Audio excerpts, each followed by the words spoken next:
Bismillahirrahmanirrahim. Alhamdulillah rabbil alamin wa bihi nasta'in ala umuri dunya waddin. Wassalatu wassalam ala khairil anbiya wal mursalin sayyidina maulana Muhammadin al-amin wa ala alihi wa ashabihi ajma'in. Qala al-musannif al-imam hujjatul islam Abu Hamid Muhammad bin Muhammad al-Ghazali rahimahullah wa nafa'ana bi ulumihi. Walidzalika yanbaghi ayyuhassina niyyatahu mahma dha'alahu malun wa yaqula huwa fi sabilillah wa idza balaghahu tiyabu ghairihi lahu falyutayyib qalbahu bi annahu sayahmilu sayyi'atihi wa satanqulu ila diwanihi hasanatuhu wal yanwi dzalika bisukutihi 'anil jawab fa fil khabar innal 'abda la yuhasabu fatabtulu a'maluhu liduhulil afati biha hatta yastawjiban nar summa yunsharu lahu minal a'mali shalihati ma yastawjibu bihil jannah fayata'ajjabu wa yaqulu ya rabbi hadhi a'malun ma amiltuha qad wa yuqalu hadhi a'malul ladina katabuka wa adawka wa zalamuka ila akhir. Makna daripada kalam al-Imamul Ghazali rahimahullah wa nafa'ana bi ulumih.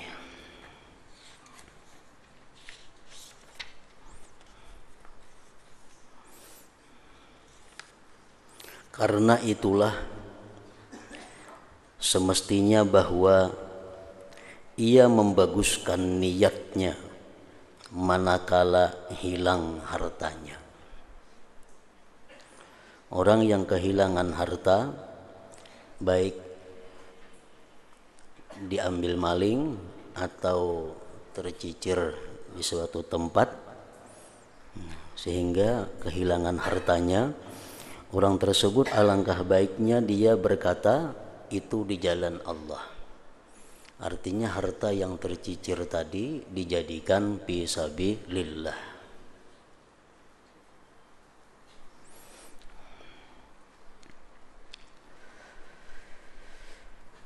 Apabila sudah dijadikan harta yang tercicir tadi sudah dijadikan diniatkan fisabilillah, kayaknya satu hari pas dapat, nah kada ampun seorang lagi ngarannya disabilillah sudah tadi. Amun diambil sagan seorang kada sabilillah ngarannya. Jadi harta yang tercicir, harta yang tabulirit atau harta yang diambil orang, nah kita dianjurkan untuk membaguskan niat bahwa harta yang tercicir itu aku jadikan di jalan Allah Subhanahu wa ta'ala. Dan apabila sampai kepadanya menggibahnya orang lain kepadanya, sampai kabar kepada kita bahwa si Fulan bin Fulan menyambati kita, menggibah kita, maka hendaklah ia menyenangkan hatinya, hendaklah dia menghibur dirinya. Kan disambati orang tuh sakit, apalagi difitnah orang makin sakit lagi. Nah, dihibur diri sendiri itu, dihibur hati kita dengan bahwa orang itu akan memikul kejelikan-kejelikannya. Kita hibur diri kita, dapat kabar bahwa si Fulan bin Fulan telah menggibah kita, dapat kabar Fulan bin Fulan memfitnah kita. Nah, kita hibur diri kita bahwa dosa-dosa kita akan dipikirkan kepadanya, dosa-dosa kita akan ditanggungkan kepadanya, dan kebaikan-kebaikan orang itu, orang yang menggibah tadi, kebaikan-kebaikannya akan pindah ke catatan amalnya, amal kita nang digibah itu. Dan hendaklah ia berniat demikian dengan diamnya dari jawaban. Nah, kita digibah orang, kita difitnah orang, kita diam, kada membalas, hendaknya berniat. Nah, apa niatnya? Ya tadi, kenapa kita diam? Kada membalas gibah itu. Nah, karena kita sudah punya niat bahwa apa yang digibahkannya kepada kita itu akan menjadi tanggungannya di akhirat kaina, berupa dosa-dosa kita dipindahkan kepada inya, kebaikan-kebaikannya pindah kepada kita. Dan hendaklah ia berniat demikian dengan diamnya dari jawaban. Tersebut dalam hadis, innal abda la yuhasabu fatabtulu a'maluhu lidukhulil afati fiha hatta yastawjiban nar thumma yunsharu lahu minal a'malis salihati ma yastawjibu bihil jannah fayata'ajjabu wa yaqul ya rabbi hadhihi a'malun ma 'amiltuha qat fayuqalu hadhihi a'malul ladzina ghtabuka wa adzauka wa zalamuka. Artinya sesungguhnya seseorang hamba dihisab di hari akhirat itu. Sembahyang diperiksa, puasa diperiksa, zakat kita diperiksa, lalu amal-amalnya rusak karena masuknya penyakit padanya. Orangnya sembahyang, cuma sembahyangnya rusak karena ada kemasukan penyakit seperti riya umpamanya, ujub. Nya sembahyang cuma ujub, inya bersedekah cuma man wal aza, inya bersedekah cuma menyembati lawan nang orang disedekahinya. Nah, jadi rusak karena ada penyakit-penyakit itu. Diperiksa puasanya, puasa, cuma puasanya rusak karena waktunya puasa dia melakukan maksiat-maksiat kepada Allah. Dia bayar zakat, zakatnya rusak sehingga mengharuskan masuk neraka. Rusak, sembahyang rusak, hajinya rusak, puasanya rusak, zakatnya rusak, sedekahnya rusak. Bujurai banyak beribadat cuma banyak rusaknya. Akhirnya orang ini kada mampu untuk masuk surga karena ibadahnya rusak. Nah, lalu diharuskan dia masuk ke dalam api neraka. Itu keputusan Allah. Orang ini berhubung rusakan amalnya, dah masukkan ke neraka. Nah, begitu hendak dimasukkan ke dalam neraka, kemudian disebarkan baginya dari amal-amal yang saleh yang mengharuskan masuk surga. Begitu dibuka catatan amal nang sebutingnya, lembaran berikutnya, sekalinya ini ada amal-amal saleh lain lagi berisi. Ini sekalinya ahli tahajud, sekalinya orangnya ini suka menuntut ilmu, sekalinya orang ini suka mengajarkan ilmu, sekalinya orang ini suka amar ma'ruf nahi munkar. Oh, kalau ditimbang-timbang jadi ke surga orang ini. Maka ia hiran, nang ampun amal nih hiran, ampun buku ini hiran. Seraya berkata, wahai Tuhanku, ini adalah amal-amal yang saya tidak pernah mengerjakannya sama sekali. Ulun kada pernah mengajar, ulun kada jadi guru, ulun kada pernah amar ma'ruf nahi munkar. Kenapa di sini ada pahalanya? Ulun kada pernah tahajud, kenapa di sini ada pahala sembahyang tahajud? Maka dijawab, ini adalah amal-amal orang-orang yang menggibahmu, menyakitimu dan menganiayamu. Dipindah kepada buku catatan amal kamu. Nah, sekalinya orang ini digibah, nang menggibah ini orangnya ahli ibadah. Nah, pada untung nang digibah, untung nang digibah.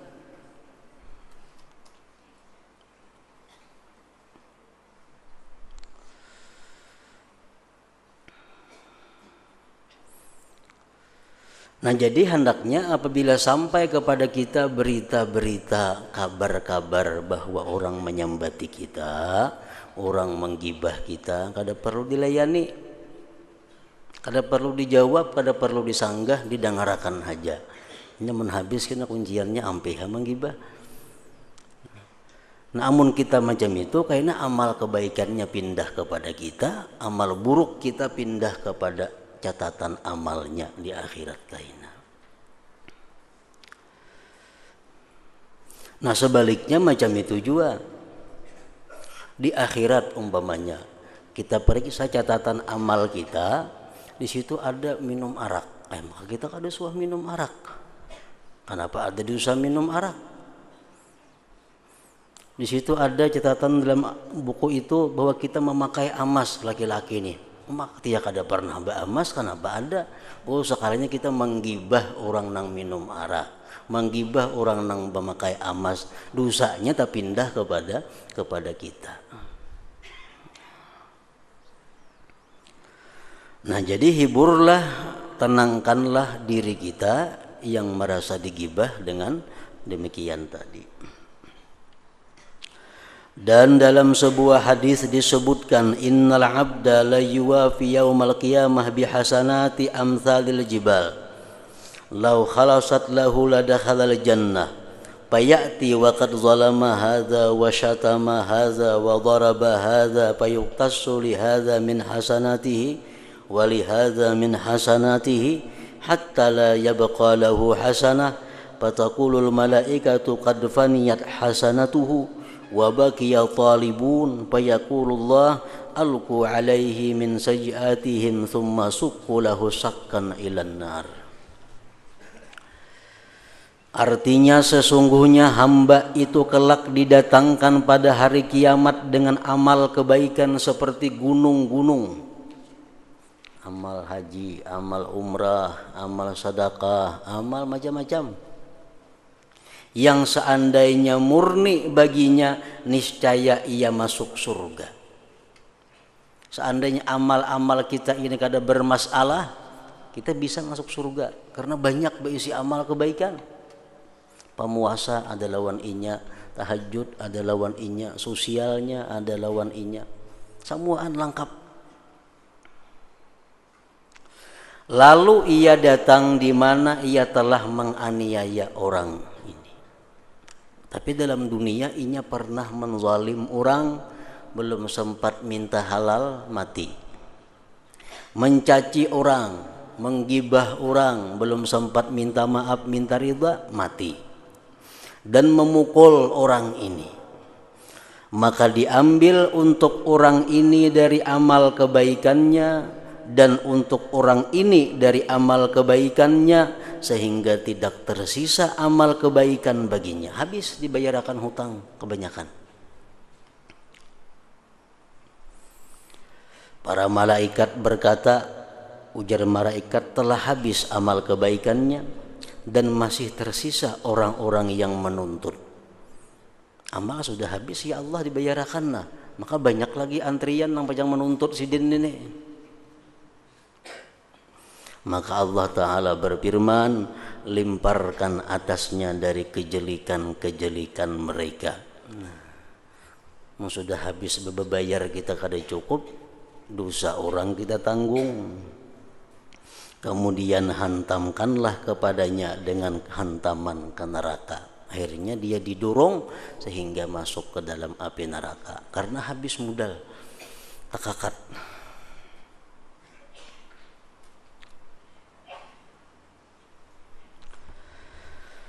Kesimpulan, jauhilah dirimu memandang rimih kepada sesuatu dari gerakanmu, lirikan matamu, jangan dianggap rimih.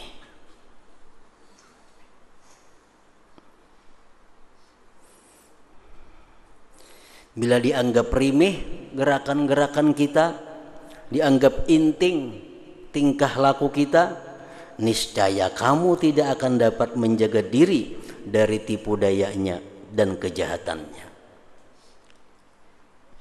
dan tidak akan dapat menyiapkan jawabannya pada hari pertanyaan dan hisab. Jadi jangan dianggap remeh perbuatan-perbuatan yang walaupun itu boleh, yang walaupun itu perbuatan mubah, tetap jangan dianggap inting. Sebelum kita bisa mempersiapkan jawaban-jawaban yang akan kita sampaikan di hadapan Allah Subhanahu wa ta'ala.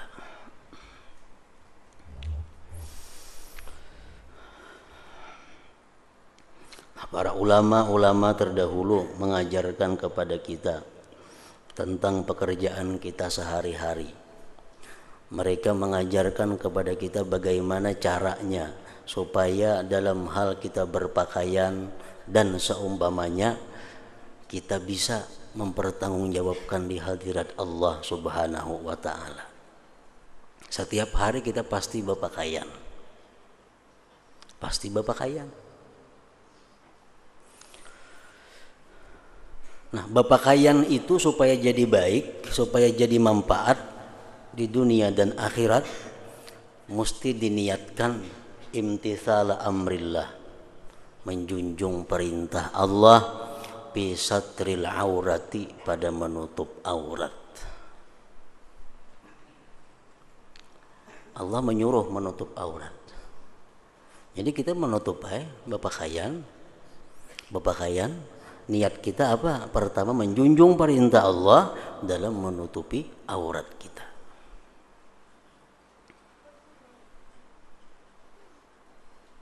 Nah, pakaian ini banyak kita berisi. Tentu ada selembar. Ada pakaian yang baik, ada pakaian yang kurang baik. Ada pakaian yang bagus, ada pakaian yang biasa. Nah, kadang-kadang kita hendak ambil pakaian yang paling baik. Nah, kenapa garang maka ambil pakaian yang paling baik dalam lemari? Kadang ambil pakaian yang biasa. Nah, itu akan ditanya oleh Allah Subhanahu wa ta'ala. Nah, jadi para ulama mengajarkan kepada kita, wa idza akhadha ajmala thiyabihi falyanwi idhara syukri wal jamal. Apabila kita mengambil pakaian yang baik, maka niatkanlah di dalam hatimu untuk menampakkan syukur dan menampakkan keelokan.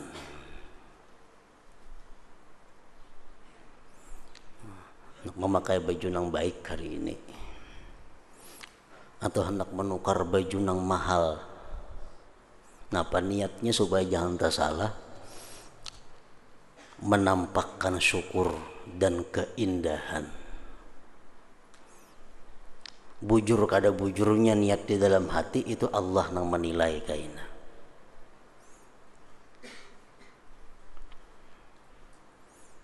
Ambil pakaian yang baik, niat kita apa? Supaya indah, supaya baik, supaya elok, dan menampakkan syukur kepada Allah.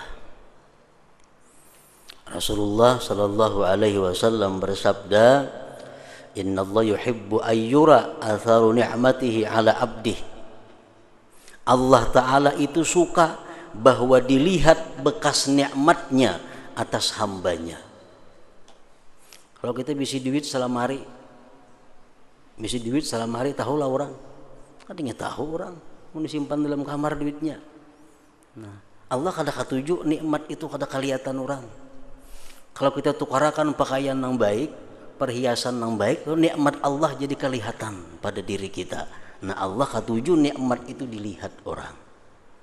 Nah, jadi kita memakai pakaian yang bagus-bagus itu niatnya apa? Supaya dilihat orang, nikmat Allah ini ada padaku. Itu ngarannya izharus syukri, menampakkan syukur. Nah, Allah suka bahwa dilihat bekas nikmatnya Allah atas diri hambanya. Ini tentu halnya sifatnya yang boleh, amun nang haram kada kawa dikisah itu. Nang haram kita sudah tahu kada kawa dirubah dengan niat nang macam apapun. Ini nang perkara boleh atau perkara nang sunnah, nang ibadah. Nah, jadi niat kita menampakkan syukur dan keelokan. Rasulullah bersabda, "Innallah jamil yuhibbul jamal." Allah Ta'ala itu elok dan Allah suka akan yang elok-elok. suka akan yang indah-indah. Nah jadi kada salah kita nukar baju nang larang, nukar apa kan nang larang, memakai apa kan nang larang, asal niat kita bujur-bujur, bahwa itu semata-mata untuk menampakkan syukur agar nikmat Allah dilihat pada diriku dan menampakkan keelokan karena Allah suka dengan yang elok. Nah, wa idza akhadha adwana thiyabihi, kalau dia mengambil pakaian yang murah, pakaian yang biasa. Ini banyak pakaian biasa yang biasa ada, yang baik ada. Kenapa anak menjuhur pakaian yang biasa-biasa aja? Nah, kayak apa niatnya supaya jangan salah? Falyanwi tawadhu'an lillahi ta'ala, hendaklah dia berniat tawadhu bagi Allah Subhanahu wa taala. Niatkan tawadhu. Baju nang larang ada, nang sadang ada, nang murah ada. Nukar nang murah. Kenapa? Maka nukar nang murah. Padahal duitnya cukup segan nukar nang larang. Kenapa nukar nang murah? Bukan pamalar kada. Cuma hendak tawadhu bagi Allah Subhanahu wa taala. Nah, Rasulullah bersabda, "Man tarakal libas tawadhu'an lillah wa huwa yaqdiru alaih, da'ahu Allah yaumal qiyamah ala ru'usil ashhad hatta yukhayyirahu min ayyi hulalil jannati sya'a yalbasuha." Ujar Nabi kita, siapa meninggalkan pakaian-pakaian elok, meninggalkan pakaian-pakaian mewah karena tawadhu lawan Allah, padahal dia mampu untuk membeli yang elok-elok itu, dia mampu membeli yang mewah-mewah itu, tapi kada mau semata-mata karena tawadhu, di akhirat kaina Allah panggil dia di hadapan para saksi-saksi dan Allah berikan dia pilihan dari pakaian-pakaian surga apa yang dia ingin pakai. Jadi pakai pakaian yang biasa jadi baik kalau niatnya baik, pakai pakaian yang bagus pun jadi bagus kalau niatnya bagus. Nang kada baik itu kita nukar pakaian nang larang, memakai pakaian nang larang supaya harap pada orang. Nah itu nang kada bagus. Supaya kada ada saingan.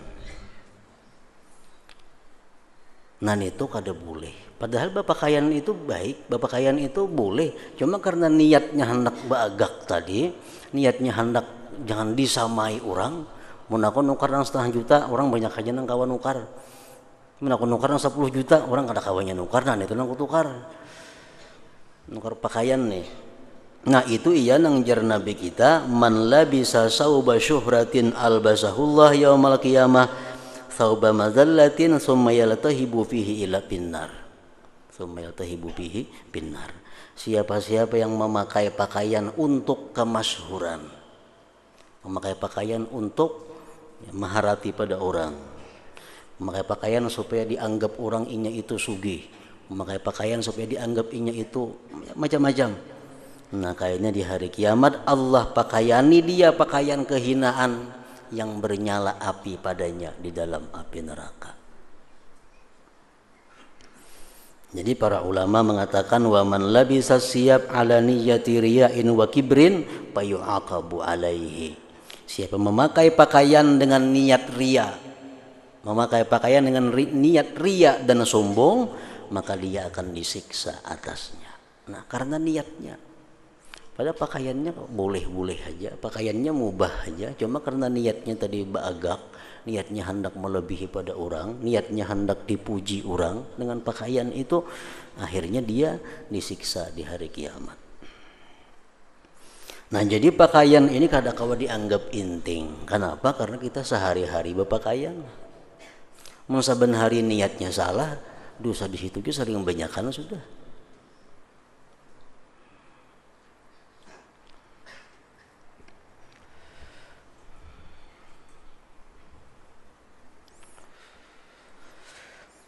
Sesungguhnya Allah Ta'ala itu mengetahui dan menyaksikan atas perbuatanmu.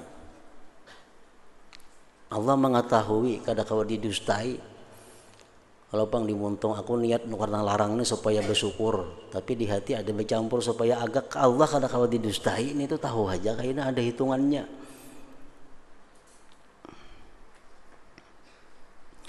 Ma yalfidhu min qaulin illa ladaihi raqibun atid, artinya tiada suatu ucapan yang diucapkannya, tiada perbuatan yang diperbuatnya, melainkan ada di sisinya malaikat raqib atid. Dimanapun kita berada, kapanpun kita berada, kada terpisah daripada malaikat raqib dan atid. Sebagian orang salaf berkata, saya menulis suatu surat dan saya bermaksud menaburkan debu kepada surat itu dari dinding tetanggaku. Lalu saya merasa berdosa, kemudian saya berkata, debu, dan apa arti debu?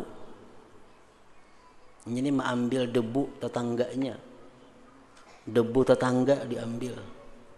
Karena merasa asa kada berdosa, nah apa ada gunanya, apa ada manfaatnya debu nito. Lalu saya taburkan debu itu kepadanya. Maka Hatib suara tanpa terlihat orangnya bersuara kepadaku, akan tahu orang yang meremehkan debu tetangganya sesuatu yang ia akan menjumpainya besok dari buruknya hisab. Nah, mengambil sesuatu yang boleh dikatakan manfaatnya kadada, tapi ampun orang, dia akan menemui buruknya hisab di hari akhirat. Seorang laki-laki melakukan salat bersama As-Sauri, lalu ia melihat Sauri terbalik pakaiannya. Lantas ia beritahukan hal itu kepadanya dan ia panjangkan tangannya untuk memperbaikinya. Imam Sauri ini terbalik memakai baju. Lalu ada yang di belakang entah murid Sidin atau kawan Sidin hendak membujurakan baju Imam Sufyan Sauri tadi. Kemudian As-Sauri menangkap tangannya, maka ia tidak jadi membetulkannya. Kada hakun dibujurakan Sufyan Sauri tadi. Ibarat kita masang kima tasalisih. Nah, ada kawan malihat untuk kima tasalisih dan bujurakan bang. Kada hakun membujurakan. Maka ia bertanya tentang demikian kepada Sauri, kenapa kada hakun ulun baikiakan? Maka Sauri berkata, sesungguhnya saya memakai baju tadi karena Allah Ta'ala. Aku memakai tadi sudah berniat karena Allah, dan saya tidak mau membetulkannya karena selain Allah. Jadi kalau aku bujurakan mesti karena Allah juga niatnya.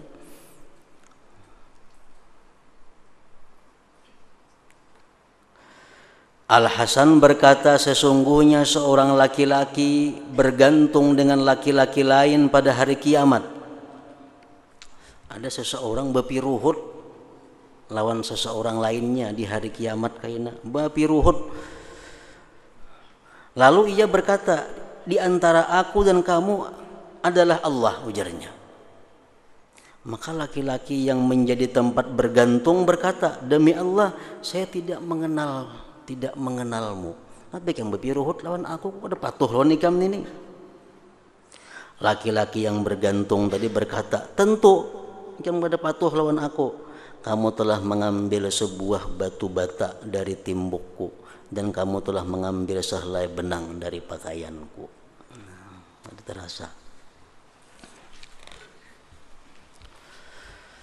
Maka ini dan contoh-contoh yang seperti ini dari kabar-kabar adalah memutung hati-hati orang-orang yang takut. Jangankan banyak yang kita ambil ampun orang, sehelai benang pun akan dipiruhutinya di hari kiamat kaina. Kalau kamu termasuk orang-orang yang mempunyai cita-cita yang teguh dan akal pikiran yang tidak termasuk orang yang tertipu, maka perhatikanlah dirimu dan telitilah hisab atas dirimu sebelum kamu diteliti. Siapkan jawaban-jawaban kita sebelum kita ditanya oleh Allah Subhanahu wa Ta'ala. Macam ulangan juga, emang sudah siap di rumah jawaban-jawaban, begitu sampai saatnya ulangan jadi mudah. Mau kadang mempersiapkan jawabannya ya kayak itu kina.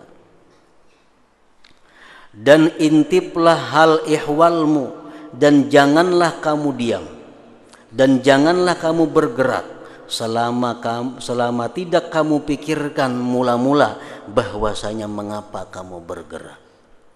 Ikam hendak berjalan ke sana, nangapa garang tujuannya? Ikam kada tulak ke sana, kenapa garang sebabnya? Apa yang kamu maksud? Apa yang kamu peroleh dengannya dari dunia? Apa yang menghilangkanmu dari akhirat? Amun aku tolak ke situ, untungnya dunia ada, parut kanyang umpamanya. Tapi bahaya akhiratnya ada. Nah, ditimbang mana untungnya, mana ruginya. Dan apakah kamu menangkan dunia atas akhirat? Tergantung kitanya.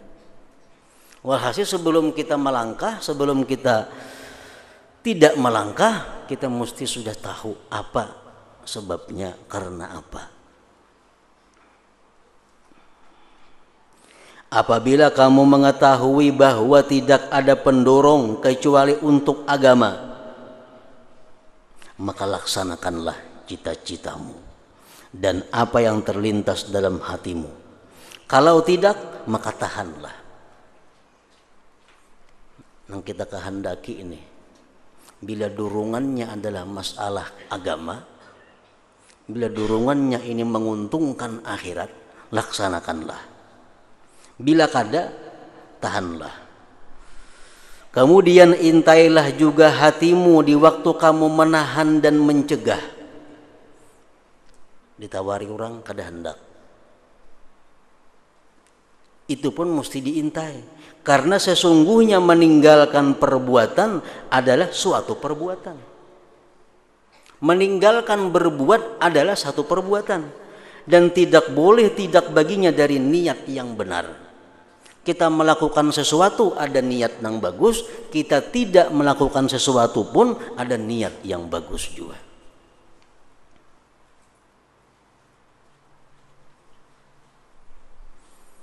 Maka tidak seyogianya pendorong adalah hawa nafsu. Kada patut kita berbuat atau tidak berbuat kalau didorong oleh hawa nafsu yang tersembunyi, yang tidak diketahui. Dan janganlah kamu tertipu oleh zahirnya perkara-perkara dan kebaikan-kebaikan yang terkenal, kebaikan-kebaikan yang masyhur, kebaikan-kebaikan yang mudah dilihat, didapat. Jangan tertipu dengan itu. Karena mungkin di dalamnya tersimpan gerakan-gerakan hawa nafsu yang menggerakkan itu kebaikan. Dan pahamilah lubang-lubang dan rahasia-rahasia yang keluar dari sisi orang ahli tipu daya. Telah diriwayatkan dari Nabi Zakaria alaihi salam bahwa beliau bekerja membuat dinding dari tanah liat. Dan beliau adalah buruh dari suatu kaum. Lalu mereka menyediakan baginya roti. Karena beliau tidak makan kecuali dari hasil tangannya sendiri. Jadi beliau bagawi. Ada mengatakan tukang kayu, ada mengatakan tukang bangunan. Nabi Zakaria alaihi salam. Lalu sing bagawi. Rahatan bagawi membangun rumah orang itu disurungi ampun rumah roti. Disurungi roti.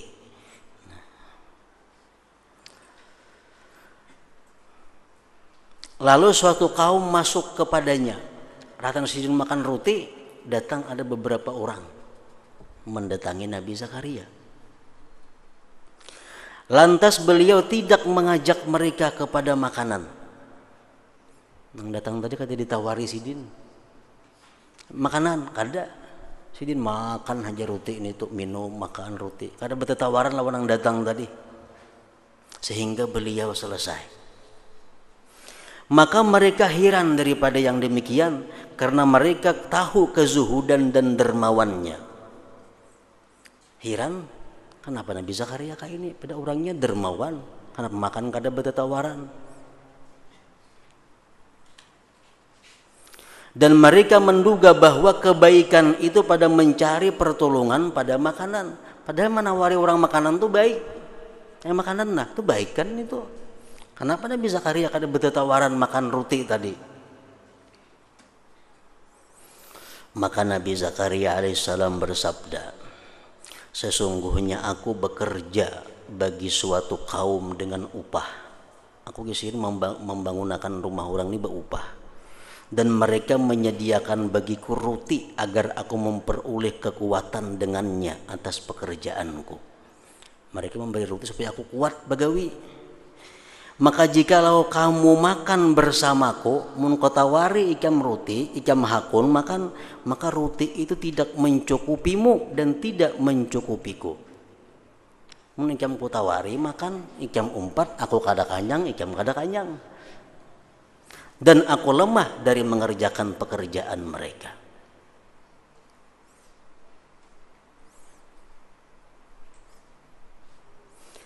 Nah, intinya apa dari kisah itu? Maka orang yang berpenglihatan hati begitulah memperhatikan pada batin-batin dengan nur Allah. Padahal menawari makanan satu kebaikan. Sesungguhnya kelemahan beliau dari bekerja adalah kekurangan dalam melaksanakan kewajiban. Dan meninggalkan ajakan kepada makanan adalah kekurangan dalam mengerjakan keutamaan. Kalau gisin kota wari ikam makanan roti ini bersama aku, ikam hakun, aku kada kanyang, aku jadi lemah bekerja, aku berdosa. Lemah awak menggawiakan rumah orang. Aku berarti berbuat dosa. Menyempurnakan gawian dengan sebaik-baiknya itu kewajibanku. Menawari ikam makan tuh urusan nang sunat. Mana baiknya ditarusakan? Tentu baik menarusakan nang wajib.